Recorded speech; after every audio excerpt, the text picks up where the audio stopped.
নরেন্দ্র মোদীর বাবার সার্টিফিকেট আছে?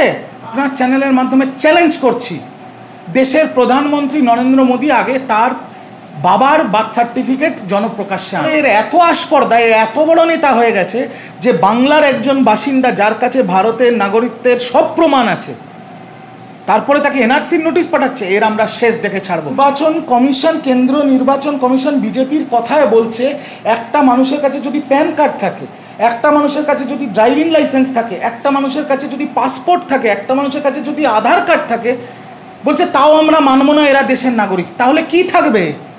তাহলে এর থেকে বাড়তি আর কি থাকবে? বাংলা ও বাঙালির বিরুদ্ধে একটা বিরাট ষড়যন্ত্র করছে, যেখানে ভারতীয় নাগরিক, বাংলার বাসিন্দা বাঙালিদের এনআরসি দিয়ে বাংলাদেশি তকমা লাগিয়ে দেশ ছাড়া করার চক্রান্ত। ওরা একটা ত্রিফলা অ্যাট্যাক শুরু করেছে, একটা ত্রিফলা আক্রমণ করছে বাঙালির ওপরে। কিভাবে ত্রিফলা আক্রমণ? নাম্বার ওয়ান, যেটা আপনি বললেন, বাংলার বাসিন্দা ভারতীয় নাগরিক, তার কাছে ভারতবর্ষের যত নাগরিকত্বের প্রমাণ তার কাছে সব আছে, তাকে আসাম থেকে চিঠি পাঠানো হচ্ছে এনআরসির। বাংলায় কথা বলে বলে বাংলার মানুষদের বাংলাদেশি রোহিঙ্গা বলে দেশ ছাড়া করবে। আমরা দেখব বিজেপির কত ক্ষমতা। পরে কেন্দ্র নির্বাচন কমিশন এখন বলছে যে যদি সেগুলো না থাকে তাহলে ক্লাস 10-এর মেট্রিক সার্টিফিকেট দিতে হবে, মাধ্যমিক সার্টিফিকেট দিতে হবে। এক্স্যাক্টলি আমারও সেটাই প্রশ্ন। শুধু বাংলা নয়, সারা ভারতবর্ষের কটা মানুষ স্কুলে পড়ে, কটা মানুষের কাছে মাধ্যমিকের সার্টিফিকেট আছে? তারা কি তাহলে ভারতের নাগরিক নয়? তারা ভোট দিতে পারবে না? দ্বিতীয়, বিহারে, যেটা নিয়ে ইতিমধ্যেই মমতা বন্দ্যোপাধ্যায় চিঠি পর্যন্ত লিখেছেন বাংলার মুখ্যমন্ত্রী, বিহারে কেন্দ্র নির্বাচন কমিশন এসআইআর মানে হচ্ছে স্পেশাল ইন্টেন্সিভ রিভিশন, এই এসআইআরের নামে পেছনের দরজা দিয়ে এনআরসি করে লক্ষ লক্ষ ভারতীয় নাগরিকের ভোটাধিকার ছিনিয়ে নিতে চাইছে। আর তৃতীয় আক্রমণ কিভাবে করছে?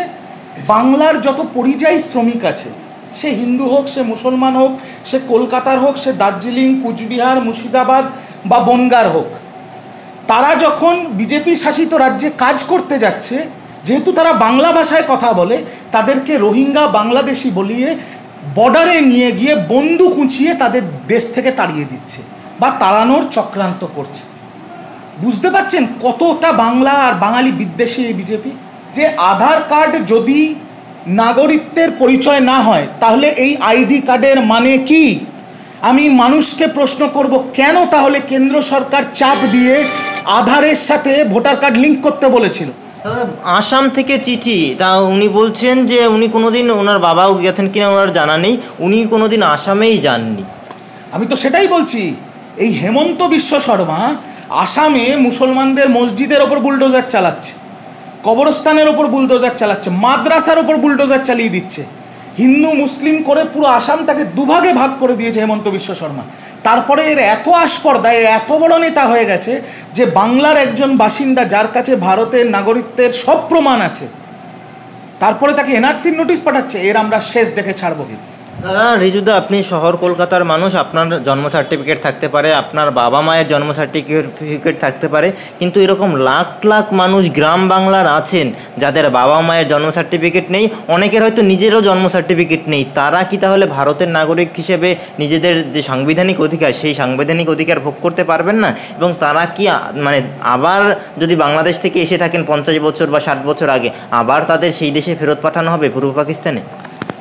এই যে নোংরা চক্রান্ত, ষড়যন্ত্র, স্বচ্ছ ভোটে জিততে পারবে না বলে এনআরসি করে নিজেদের লোকদের দিয়ে ভোট করানোর এই যে চক্রান্ত বিজেপি করছে কেন্দ্র নির্বাচন কমিশনের মাধ্যমে, আপনি যে প্রশ্নটা করলেন তার একটাই উত্তর।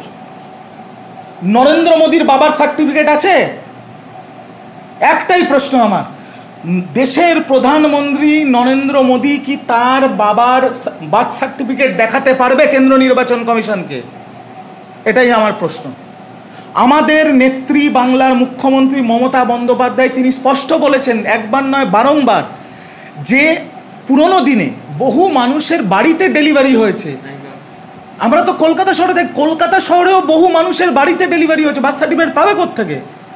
তারপরে কেন্দ্র নির্বাচন কমিশন এখন বলছে যে যদি সেগুলো না থাকে তাহলে ক্লাস 10-এর মেট্রিক সার্টিফিকেট দিতে হবে, মাধ্যমিক সার্টিফিকেট দিতে হবে।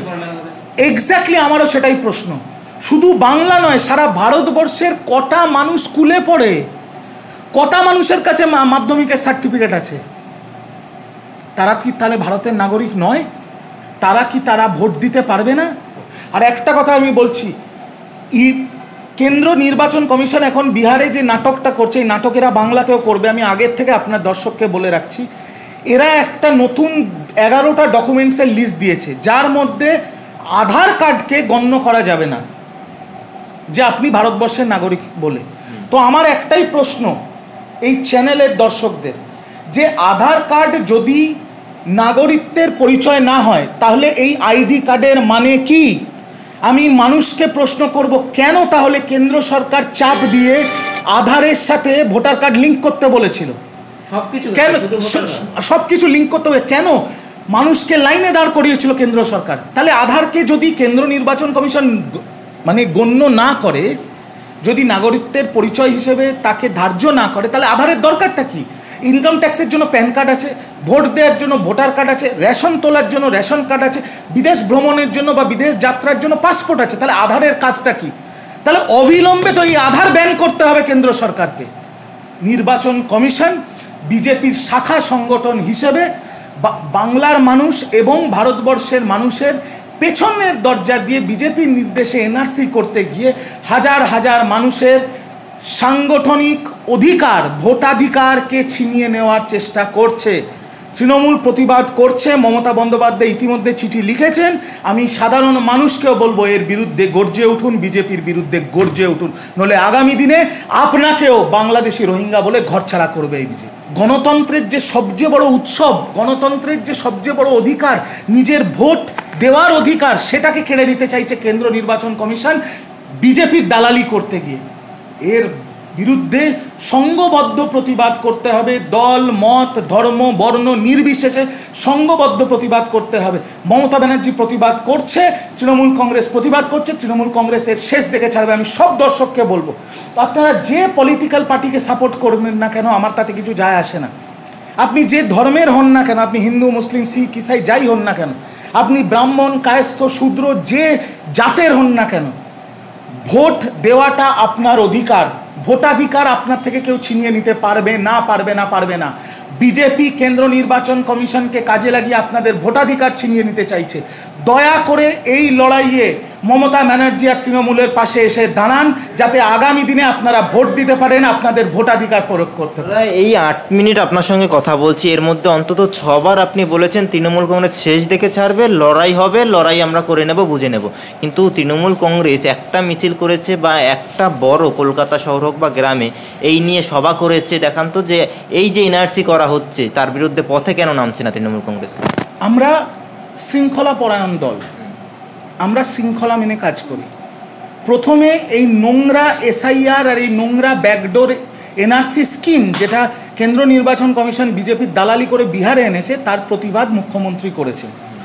মুখ্যমন্ত্রী চিঠি দিয়েছেন, মুখ্যমন্ত্রী জানিয়েছেন, মুখ্যমন্ত্রী বলেছেন কেন্দ্র নির্বাচন কমিশনকে যে 2003 না, এরা বলছে না 2003-এর আগের সব আনতে হবে, 2003 না 2023 থেকে গ্রাহ্য করতে হবে। মুখ্যমন্ত্রী সব বিস্তারিত জানিয়েছেন। যদি কেন্দ্র নির্বাচন কমিশন পদক্ষেপ নেয় সেই চিঠির ভিত্তিতে খুব ভালো। যদি কেন্দ্র সরকার বোঝেন যে যেটা তারা করছেন তারা ভুল করছেন, খুব ভালো। আপনারা দেখবেন একইভাবে যখন কেন্দ্র সরকার বাংলার মানুষকে ভাতে মারার জন্য টাকা বন্ধ করে দিয়েছিল, 100 দিনের টাকা, আবাসের টাকা, এনআরএইচএমের টাকা, প্রথম কি করেছিলাম? প্রথম মুখ্যমন্ত্রী চিঠি দিয়েছিল, তারপরে দলের তরফ থেকে আমাদের জাতীয় সাধারণ সম্পাদক চিঠি দিয়েছিল। যখন দেখছে সোজা আঙুলে ঘি ওঠেনি, তখন আঙুল বেঁকানো হয়েছে, তখন ধর্না হয়েছে, মিছিল হয়েছে, মিটিং হয়েছে, দিল্লি যাত্রা হয়েছে, দিল্লি চলো হয়েছে, দিল্লিতে প্রতিবাদ জানানো হয়েছে। তারপরে বাংলার রাজ্য সরকার বাংলার মানুষের পাশে দাঁড়িয়েছে। ঠিক একইভাবে এবারও আমরা চিঠি দিয়েছি, আমরা ভদ্রতার খাতিরে চিঠি দিয়েছি যে আপনাদের এইসব তুগলকি যত আইন আর নতুন নতুন নাটক আপনারা নিয়ে আসছেন, এগুলোকে বর্জন করুন। যদি কথা শোনে খুব ভালো, নইলে রাস্তা ঘাটে, মাঠে, ময়দানে যেখানে হবে সেখানে এদের বিরোধিতা হবে, রাস্তায় নেমে তৃণমূল কংগ্রেস প্রতিবাদ করবে, সাধারণ মানুষ জনগণকে নিয়ে প্রতিবাদ করবে। হ্যাঁ, আঙুল বাঁকানো হবে, আঙুল বেঁকানো হবে, এটা কোনো মতেই মানা হবে না। আর এটা কোনো মতেই বাংলাতে মানা হবে না, হবে না, হবে না। বাংলায় এনআরসি হবে না, বাংলায় যারা থাকে তারা বাংলার নাগরিক। একটা শেষ প্রশ্ন শেষ করবো আজকের এই সাক্ষাৎকার। শেষ প্রশ্ন হচ্ছে, উদয়ন গুহ তিনি একটি মন্তব্য করছেন, আপনি তো এতক্ষণ গণতন্ত্রের কথা বলছিলেন, সেখানে তিনি একটা মন্তব্য করেছেন যে বিজেপির এজেন্টদের এমনটা রাখতে হবে, এমনভাবে তাদেরকে ব্যবস্থা করতে হবে যে তারা যেন শুয়ে বসেও ঘরে বসেও যেন ভাবতে না পারে যে তারা বিজেপির এজেন্ট হবে। উদয়ন গুহর ব্যাপারে আপনারা এত প্রশ্ন করেন, কই শুভেন্দু যখন বলে মুসলমানদের তুলে রাস্তায় ফেলে দেবো, মুসলমান ভোট লাগবে না, আমি গিয়ে পেট্রোপোলে শুয়ে থাকবো, কাউকে কোনো ব্যবসা হতে দেবো না, বাংলাতে দাঙ্গা লাগাবো, যখন একটা কার্তিক মহারাজের মতো একটা ধর্ষক, যে সাধুর বেশে একটা শয়তান দিনের পর দিন একজন মহিলাকে ধর্ষণ করে জোর জবরদস্তি গর্ভপাত করেছে, তাকে পাশে বসিয়ে দোলনা দোলে, তখন তো শুভেন্দুর বিরুদ্ধে প্রশ্ন করেন না। যখন সুকান্ত মজুমদার বলে, আমরা সব প্রশ্ন ঋজু দত্তর সামনেও করেছি, যখন শুভেন্দু অধিকারী বলেছেন চ্যাংদোলার কথা হচ্ছে উদয়ন গুহ ভোটে আর ভোট 6 মাস বাদে, পারদ চড়ছে, গরম পড়ছে, বৃষ্টিতে এখন একটু স্বস্তি আছে, এ পারদ আরও চড়বে। এগুলো ভোটের প্রচার, হয়তো তার এক্স্যাক্ট শব্দবাণীর সাথে আমি সহমত না হতে পারি, কিন্তু বাংলাকে সুরক্ষিত এবং শান্ত রাখতে হলে বিজেপিকে বিসর্জন দিতে হবে, যেভাবে হোক বিজেপিকে বাংলার মাটি থেকে মুছে ফেলতে হবে, নইলে বিজেপি বাংলাতে ষড়যন্ত্র করছে বাংলাকে অশান্ত করা। পরিষ্কার উত্তর দিলাম। আর উদয়ন গুহ বা অন্য কোনো তৃণমূলের নেতার দিকে আঙুল তোলার আগে আমি সংবাদ মাধ্যমকে অনুরোধ করব, বিজেপির মূর্খ অপদার্থগুলো বাংলাতে আগুন লাগানোর জন্য যে সাম্প্রদায়িক ভাষণ দেয় সেগুলো মানুষের কাছে তুলে ধরুন।